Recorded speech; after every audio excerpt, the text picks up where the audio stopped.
This is a small series of short videos that are correlating to my already existing core wound identification videos. These are strategies and changes in perception and your approach to dealing with situations that cause you to have the fear of said core wound. Essentially, it's a guide on how to deal with those fears and how to change your relationship with them so that they will not affect you in your day-to-day life. In this video, I start with the fear of abandonment that gets generated due to the core wound of abandonment. And if you're not quite sure if you actually have the wound of abandonment yourself, I will link the video on how to identify this core wound within yourself at the end of this video. But now let's start with the fear of abandonment and how do we change our relationship to that fear. If you break it down to its core structure, this fear is actually the fear of losing something. For instance, losing your partner, losing money, losing your business, or anything really, when the circumstances of the situation make it look shaky. And this fear of losing and being left out in the cold and being alone and by yourself, abandoned,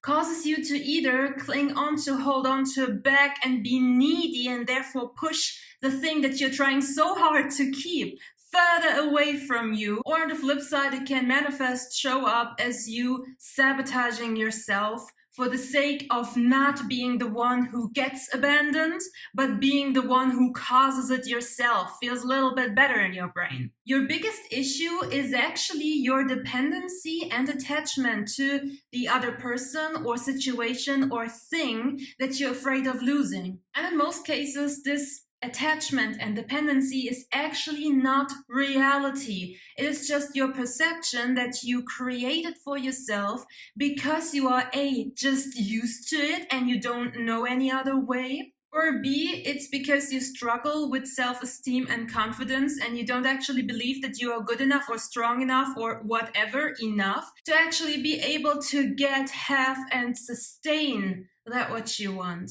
And reason C would be you have a massive distrust in the outside world, in the other person, thing, other people, the whole situation, maybe the entire freaking universe. So the first step to changing your relationship with this fear is to really understand that this dependency and attachment is not necessary. We do not live in the Stone Age anymore. Being kicked out of our tribe or losing out on something does not mean that we will inevitably suffer and die anymore. Society has changed. Life has changed. And even if we were to lose everything, there are social structures, governmental structures, and other types of safety nets that will catch you and keep you safe. You really need to understand that most of our fears are irrational and misplaced given our current situation and life. And any type of irrational fear automatically comes with the flip side opposite of it, rational solution. So you need to use your logic and really fully understand your situation, your beliefs around the situation, what you believe the worst case scenario consequence of that would be. And then you need to go through the process of emotional detachment from the fictional worst case scenario by being this guy.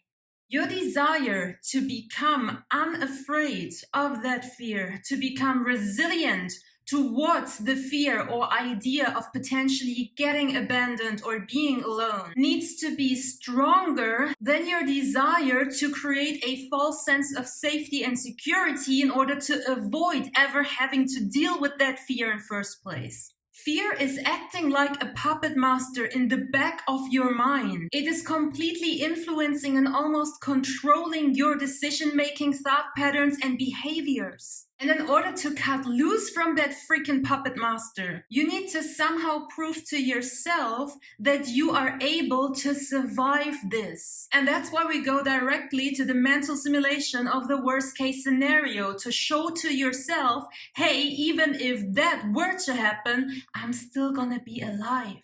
Having mantras or affirmations that you can repeat to yourself, such as, I got this, some way, somehow, this is working out, I'm not gonna die, I am not alone, this is okay, everything is always working out for me, I trust myself, I can do this, and so on, can really help you to be brave in facing those fears. You need to understand on a logical, intellectual level that when you are acting out of fear for the sake of trying to prevent something from happening, you are actually in alignment with the manifestation of that which you don't want happening. And therefore, the only things that you can create from within this freaking bubble world of fear is more reasons for the fear that will eventually accumulate to the manifestation of you actually getting abandoned.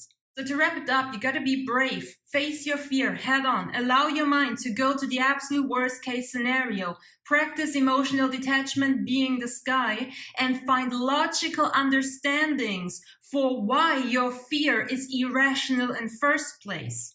Understand that it is okay when people leave our lives. Understand that when things get taken away from us, it actually just makes room for new, better opportunities to come in. Become strong and resilient and expect the best outcome for yourself.